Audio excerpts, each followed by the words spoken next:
नमस्कार दोस्तों, स्वागत है आप सबका एक और शानदार वीडियो में। दोस्तों, आज हम बात करेंगे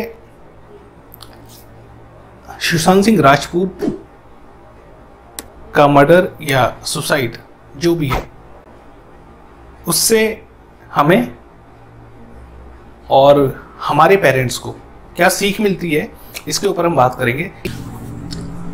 तो दोस्तों, होता क्या है कि आपने भी ये चीज़ नोट की होगी कि सुशांत के आसपास जो लोग थे, his girlfriend, his other friends या जो भी सर्वेंट्स, हेल्पर्स, वो सारे लोग एक तो अजनबी थे। तो कोई भी ऐसा नहीं था जो उनका खुद का, जो उनके ब्लड रिलेशन में था या उनका सगा संबंधी कोई भी। और अगर जैसे हमें सुनने को मिला कि वो डिप्रेस थे, वो ड्रग्स ले रहे थे या वो बहुत परेशान थे काम को लेके, ये जो भी चीज़ें हैं, तो अगर ये सारी चीज़ें हैं तो उन्हें अपने परिवार से ये चीज़ें डिस्कस करनी चाहिए थी। ये उनकी गलती नहीं है, ये उनके साथ हुआ। उन्हें अपने आसपास के लोगों पे भरोसा था, उन्हें लगता था वो उनके हमदर्द हैं, या अब वो हमदर्द हैं या वो क्या है ये तो पुलिस ही बता सकती है। हम लोग इस बारे में कुछ कह नहीं सकते, इन्वेस्टिगेशन उसकी चालू है, we can not comment on it. लेकिन सोचने वाली और समझने वाली बात ये है कि सुशांत की तरह बाकी के लोग बहुत सारे हमारे इंडिया में जो मेट्रो सिटीज़ हैं खासकर, वहाँ बहुत सारे लोग माइग्रेट होते हैं काम की तलाश में, जॉब के लिए।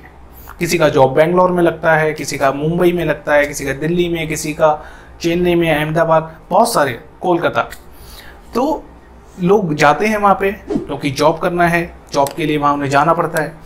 जॉब करते करते फिर उनके रूममेट्स बनते हैं जो कि किसी ना किसी दूसरे, they are from other parts of India, तो उनके साथ उनकी दोस्ती होती है।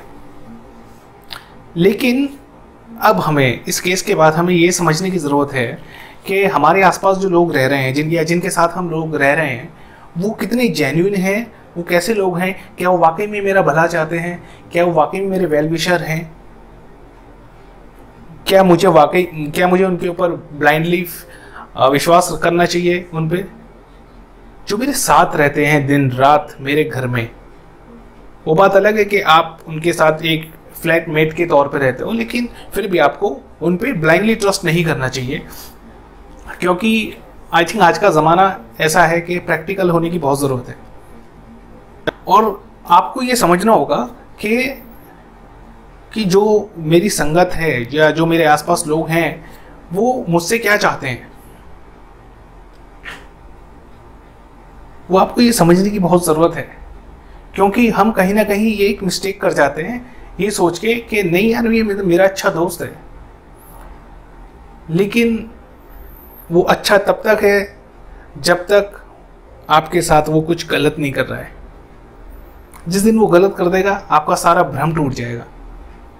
मतलब हर आदमी चाहता है, आई होप, कि अच्छे दोस्त हमेशा ज़िंदगी भर अच्छे ही रहें, लेकिन वो कब गलत कर जाएंगे आपको पता नहीं चलेगा। किसी के माथे पे तो लिखा नहीं है कि वो चोर है, वो कितना जेन्युइन है, कितना सीधा साधा इंसान है और कितना बेकार इंसान है, किसी के नहीं लिखा है। हमें जब ही उनके बारे में पता चलता है जब वो कुछ कर देते हैं, अच्छा या बुरा। तो हमें हमारी सराउंडिंग चेक करने की और उनके ऊपर हमेशा पूरी तरह से आंख बंद करके विश्वास ना करने की आदत डालनी होगी। पेरेंट्स हैं हमारे और हमारे फ्रेंड्स हैं, तो हमारे फ्रेंड्स अच्छे हैं। ऑफ कोर्स फ्रेंड्स, मैं ये नहीं कह रहा कि सारे फ्रेंड्स ख़राब होते हैं, ये तो आपको डिसाइड करना है, तो आपको आइडेंटिफाई करना है कि आपका कौन सा फ्रेंड आपका कितना क्लोज है, आपका कौन सा फ्रेंड कितना अच्छा है और कौन सा फ्रेंड आपको जो है मतलब अनकंफर्टेबल फील कराता है या जो भी है। तो आपकी जो भी सराउंडिंग है, आपके जो फ्रेंड्स हैं, उनकी इन्फॉर्मेशन आपके पेरेंट्स को भी होनी चाहिए। वो पेरेंट्स हैं, आपकी चिंता करेंगे, हमेशा आपकी चिंता रहेगी, क्योंकि आप एक तो उनके पास नहीं रहते हो, उनसे दूर रहते हो, तो आप अगर अपनी सारी इन्फॉर्मेशन उनके पास रखोगे, आपके फ्रेंड्स की, उनके कॉन्टैक्ट डिटेल्स वगैरह, उनका नाम वगैरह, तो एक इमरजेंसी तौर पे वो उनको काफ़ी सेटिस्फेक्शन देता है कि मेरे बेटे के फ्रेंड्स वगैरह के सबके नंबर्स मेरे पास हैं, कल को कोई दिक्कत होती है तो मैं उनसे बात कर सकता हूँ, तो कुछ भी कर सकता हूँ। तो फ्रेंड्स आइडेंटिफाई करना, एक अच्छे दोस्त आइडेंटिफाई करना, ये बहुत ज़रूरी है और ये आपको करना पड़ेगा। एक तो ये सीखने को हमें मिलता है। दूसरी चीज़, अगर हमें कुछ परेशानी है, हम बाहर रहते हैं, हमारे परिवार से दूर रहते हैं, दूसरे शहरों में रहते हैं, अगर हमें वहाँ कोई परेशानी है, सपोज़ हमें टेंशन है, हमें डिप्रेशन जैसा फील हो रहा है, या हमें लग रहा है कि हमारे आसपास जो लोग हैं दे आर नॉट गुड, या आपको कोई भड़का रहा है, आपको कोई कुछ गलत करने की कोशिश करवा रहा है या कुछ भी कर रहा है, तो आपको आपकी फैमिली से टच में रहना चाहिए, आपको उनसे डिस्कस करना चाहिए, आपको उन्हें बताना चाहिए कि आपके साथ क्या हो रहा है। क्योंकि फैमिली जो है, फैमिली ही होती है, वो हमेशा आपके भले का ही सोचेंगे।